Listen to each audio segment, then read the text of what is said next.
Hello, Gemini, and welcome to your 2017 Planet Waves spring and early summer reading. My name is Eric Francis Coppolino, here with some astrology for you. Let's get to work. The first thing I want to say is this is a simplified version of your solar chart. It's not on the chart compilation. I guess I can include it. I just drew it up a second ago. Today, by the way, we begin working on the mutable signs. So up till now, I've done the cardinal signs and the fixed signs, and Gemini is the first mutable sign. So we're on the mutable cross, meaning that Gemini is influenced by all the other signs on the mutable cross. This is how you do solar astrology without the birth time or the birth date. Solar astrology.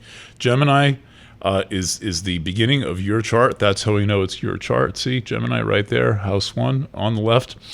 And then Virgo, 4th house, Sagittarius, 7th house, relationship zone. Interesting things happening there. And then Pisces, profession, career, reputation. Lots of interesting things happening there. Haven't drawn them all in. But what I have included in this chart, and the reason that I bring it up particularly beginning with you now, is that Mars is in your sign. And though this has been going on for about 6 weeks, Mars in your sign. So if there's been a kind of aggressive, somewhat itchy, scratchy, contentious, ambitious quality to this particular spring, it's partly owing to the fact that Mars is in your sign. That Mars is pushing things along. Just want to make sure I've got sound good. I'm not wearing those goofy headsets on video anymore. All right, and so Mars in your sign is about asserting who you are. There is a theory of personality development that I learned from the McLuhans, Marshall and Eric McLuhan, and I'm not sure where they pick it up. They tend to be traditionalists, and they're and they're good at like retrieving an idea from like the 15th century and making it sound really fresh today. So that's that's a wholesome use of ideas and of philosophy. But their idea is that the only way for a person to learn about who they are is to confront the world. You have to get into those little scuffles that leave anybody with a conscious feeling like they, overdid it, overspoke, said too much, stepped on that person's toes, pushed that person's buttons. If they're family members, they can get all huffy and blame you back and all this. And then, if it's at work, you can get in trouble. And usually that doesn't happen. Usually what we find ourselves doing is asserting ourselves in various different ways during the day and getting a reaction and then kind of growing into that next stage. Now, one thing about people who spend their lives retreating from the world and not wanting to get those kinds of reactions or any kind of reaction at all is that they tend to be cases of arrested development. Now there are exceptions to this. For example, in the case of our current president, who is clearly a case of arrested development, who also clearly is not afraid to aggress upon people and kind of test every possible boundary that can be tested, including nuclear treaties. But for most of us, this bump and grind of life and of these micro confrontations that we have, which the PC movement calls microaggressions, as if they're bad, like we have to be absolutely perfect every moment. Not even Buddha and Jesus can manage that. They're what teach us. And Mars in your sign is doing that. Mars in your sign has had you in the position of push push and get pushed back on, push and get pushed back on. Excuse me while I adjust the lighting here. It is getting very dark very early here. Okay, and so you may have felt this process happenings. Additionally, the sun has been taking a conjunction from your Mars. Other planets have been taking, in Gemini, which you might have been taking a conjunction from Mars. Here's the pinnacle of this whole setup, which is an aspect pattern so rare that it's basically never going to happen again.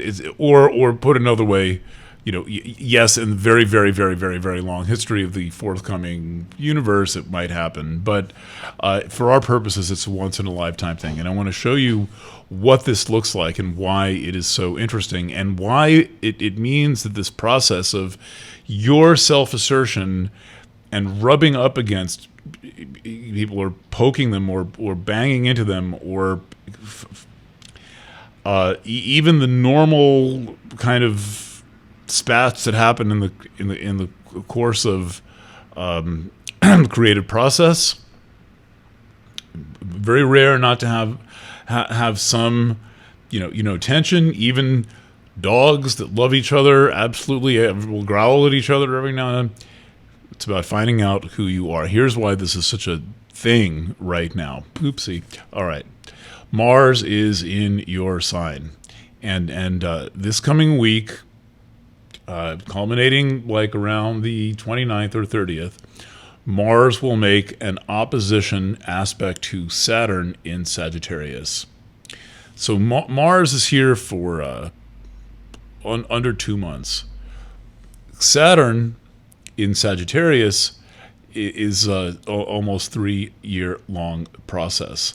And so way back at the beginning, Mars opposed Saturn, and now Mars is back to opposing Saturn for the last time while Mars is in Sagittarius, your relationship house. Now remember, the kind of one of the foundational theories of solar astrology, at least the way I've been trained to practice it, using a number of techniques like Alice Bailey and weirdos like that, is that the cross is the most important thing for a sign. The energy polarity of Gemini Sag, one of the most important energy polarities in the zodiac, because it gives the clues about how we resolve dualism. The sign Gemini is in many ways the root of the idea of dualism for this dimension of consciousness. The zodiac gives us a series of concepts that we can work with and apply, study, and understand. And one of them is dualism, and it's embodied in Gemini. So we'll come to that and how that works in a second. So Mars will oppose Saturn. Again, short-lived, but the setup is rare. Here's why it's so rare. Saturn is currently conjunct Pholus, the second Centaur planet, long orbit, like Neptune, like 120-year orbit. And Pholus and Saturn are currently square Chiron in your 10th house. Chiron has been in your 10th house for years. It's been there since 2010 and has been associated with a process of you making your way in the world and finding out what it means to have some power, finding out what it means to actually have some creative authority over your life and your affairs.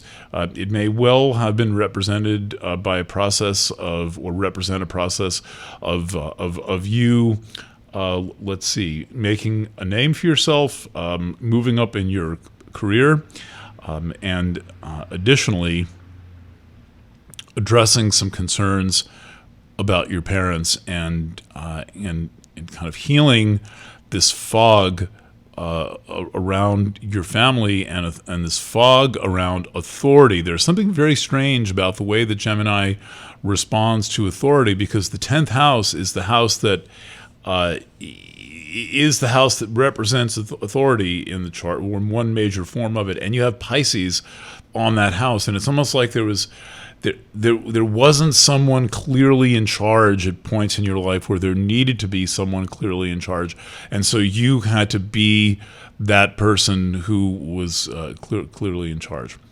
So Mars is going to oppose Saturn and then simultaneously square Pholus and Chiron.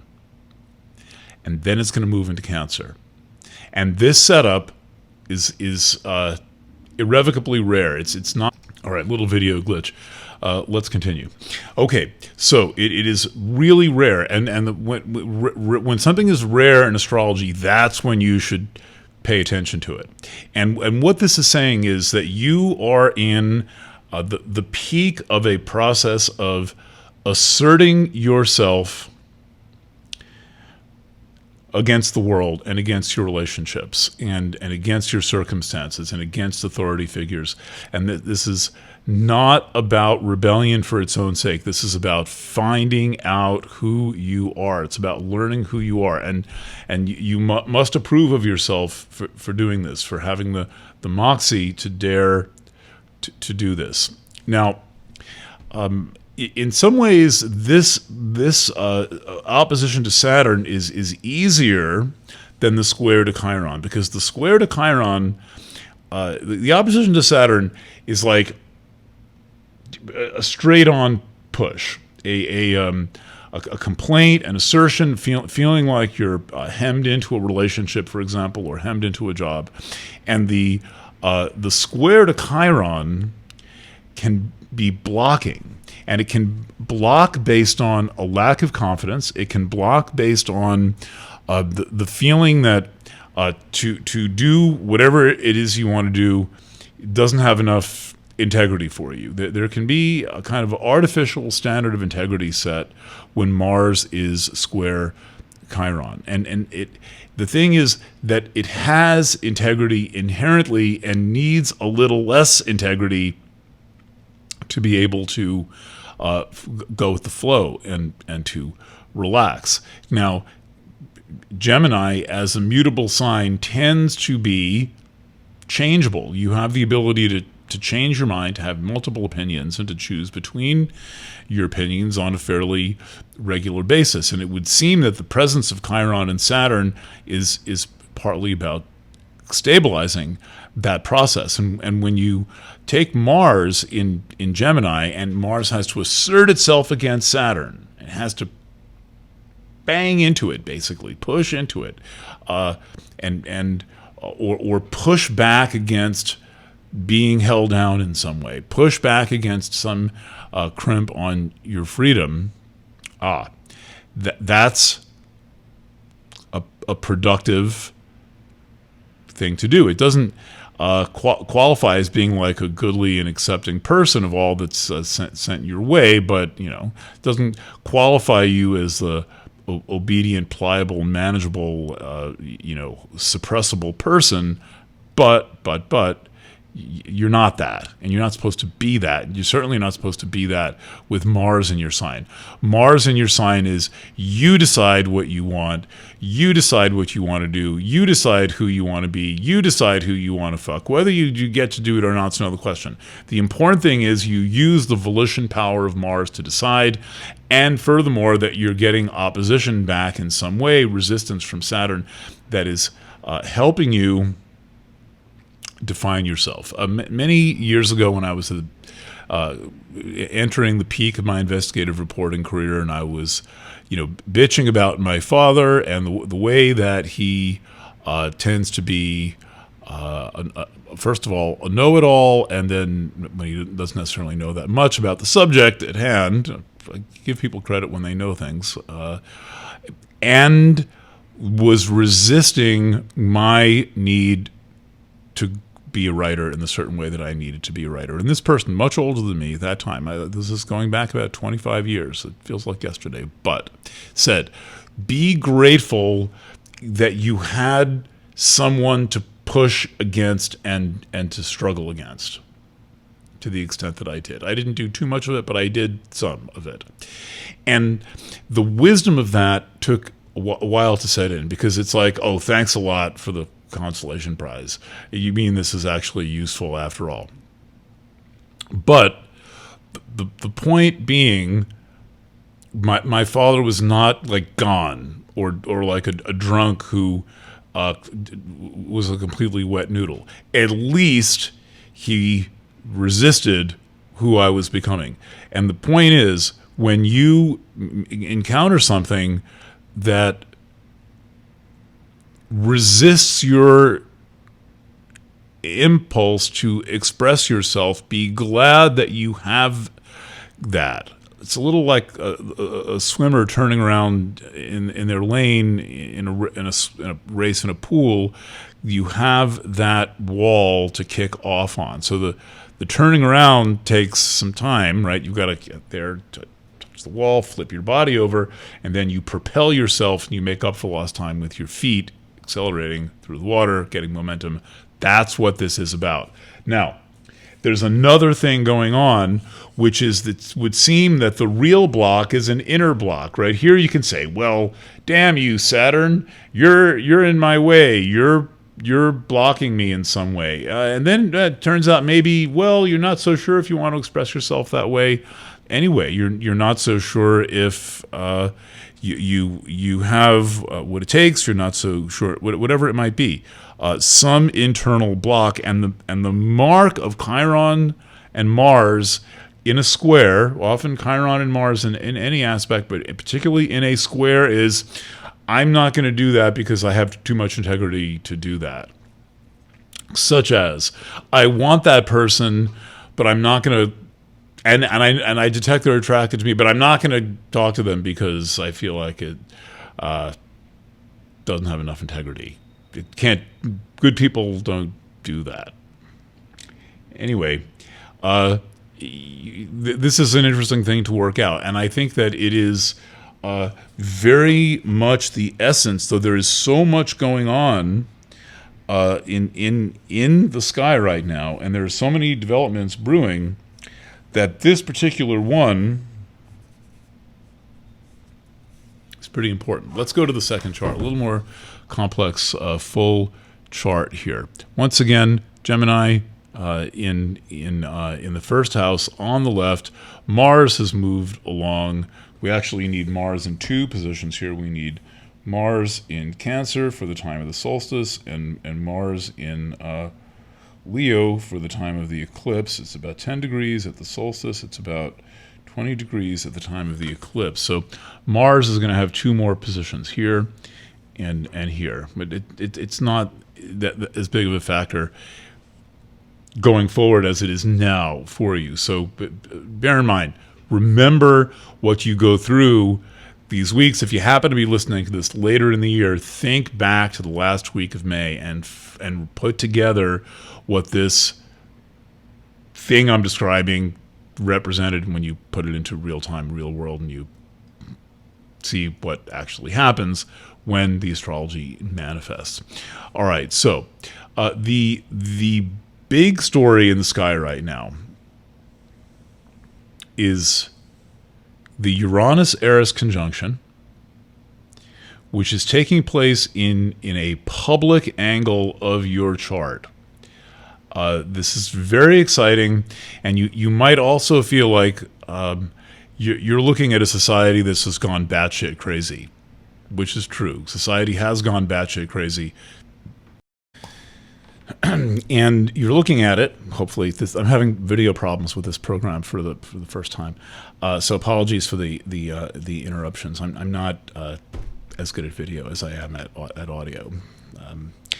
Okay, so here is the world around you. Now, the beautiful thing about having the Uranus-Eris conjunction in your 11th house is that though at times it can be frustrating, there is essentially a state of anarchy in the world around you.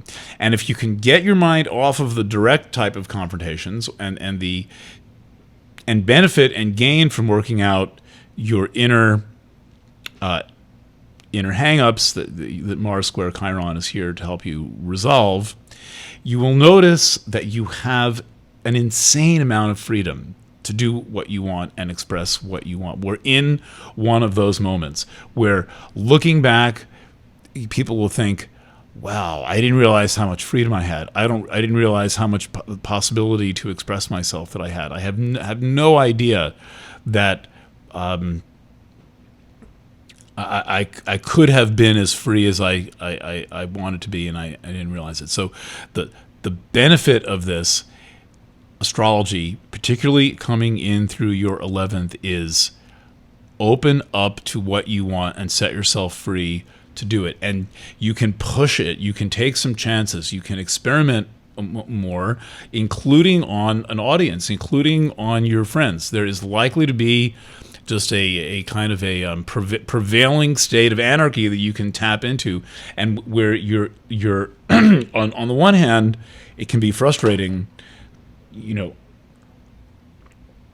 doing interesting things and not being noticed for it.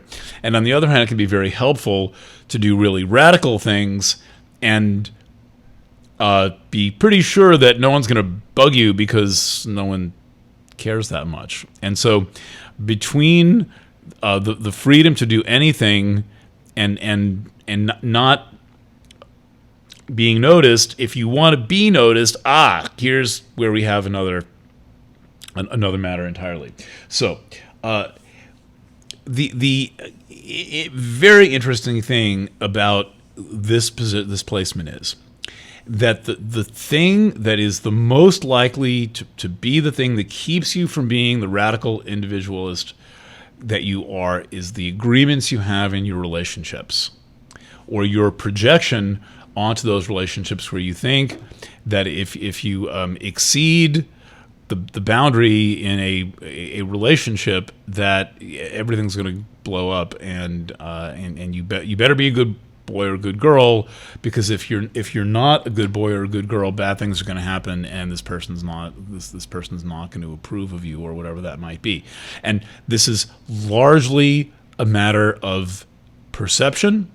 But on the other hand, the question is, if you're in relationship where you feel hemmed in, and it may very well be an actual sense of being hemmed in, because the way I can tell that is Capricorn on the 8th house of contracts in relationship, Saturn, this kind of potentially obstacle-like planet, in the 7th house of the actual relationship itself. So the 7th is where we have the begin the relationship and like find the partnership, and the 8th is where it's consecrated into some kind of contractual thing where the people get married, or people are written into one another's wills, or there's whatever it might be, that right, it takes it to the level of financial consecration, sharing a bank account or whatever. And you have Capricorn on this house. It dominates your 8th house. It is your 8th house, and that's suggesting that you actually, though you can be a completely free thinker in many ways, that there's an underlying level of your character that is dependent upon the belief in relationships as being kind of the bedrock of reality. But the problem is several-fold, one of which is that Pluto has been in this region of your chart now for 10 years. For 10 years, right? So you've had 10 years to review these contracts, 10 years to get underneath the content, the structure, the form, the purpose of these contracts. What's it about? What's going on? Why are there these agreements? Second, what are their roots? Second, there's a point called Juno. It's an important asteroid that is currently in a long conjunction with Pluto. Both are retrograde in Capricorn. And that is a clue that there's a retro idea of relationships that is, maybe you like some things about it. Maybe you appreciate the kind of traditional quality of it, or maybe you're just stuck in a belief system that either is preventing you from being as free as you want to be, or you adopt that belief system as a way of making sure that you're not as free as you want to be. And if you work as an astrologer or as a therapist for any period of time, you start to figure out that people will put things in their path to block themselves, that will create obstacles to block themselves. And you can evaluate whether you want that, and evaluate whether the purpose of certain relationships is specifically to block you from attaining your potential. And you may know that and bob and weave around it and like try to like skirt the point in a certain way and like come back to thinking this is just all about some thing about circumstances when in reality there's a thing you have some power of choice over. Now I realize with Capricorn on the 8th, you may not think you have much power of choice, that once you've signed on the dotted line, you've signed on the dotted line. But there is a lot moving and a lot shaking in the world right now, and this whole realm of kind of like banker level commitment, pretty much went out with the banking scandal of 2007, 2008, where there were found to be all of these contracts and promises and transactions and commitments and nothing behind them, nothing to hold it up. All of the promises and the ratings and all the bond ratings and all this were all basically fake. So you need to find out what is behind your commitments and to make sure that you really get that the purpose of your commitments is to support you. And furthermore, it would be well advised of you to keep asserting yourself against your reality and testing the limits and the boundaries of your reality and seeing what happens. I'm predicating that on, basic respect for the law and that, if you're going to do 80 miles an hour on the interstate, you're going to be sober. I'm not talking about like the really practical boundaries, like honoring highway pylons that might be, placed in front of a sinkhole, but rather in the normal social realm, in the normal realm of what you do, you can afford to stretch and push. And all right, hopefully this is still recording. I don't feel like doing this twice. Next, the eclipse. Very interesting positioning for this eclipse. Let's look a little bit closely here. Let's zoom right in on that. There, see, total solar eclipse. Boom. That's at 29 degrees of Leo. Degree and a half away from Virgo. Degree and a half away from your 4th house cusp. This is a clue. There's a double clue here in that there's a position, a point in the zodiac that I would be amazed if another astrologer brings it up who didn't hear about it for me, who just says, oh wow, that's conjunct trans-Pluto. Look at that. Trans-Pluto is a point that looks at narrowness. It describes narrowness, and it in your chart is describing an idea of your safety and your security and your well-being that needs to be wider. It needs to be bigger. You need a more open-minded concept of what it means to be secure. The eclipse happens right up against that in Leo, drawing forth vital force and pushing against your concept of what it means to be secure. Like, I don't need these training wheels anymore, for example, right? That's a perfect illustration, right? You're riding as a little kid, and the training wheels get you up. You learn how to balance. You don't fall off the bike, right? You've gotten that far. Then one day you realize, wow, I can go further and faster, and it won't look so stupid if I get rid of these training wheels. So you get a wrench and you take them off. That's the picture of this eclipse. You don't need training wheels. You do need to aspire to tangible goals that you want to have.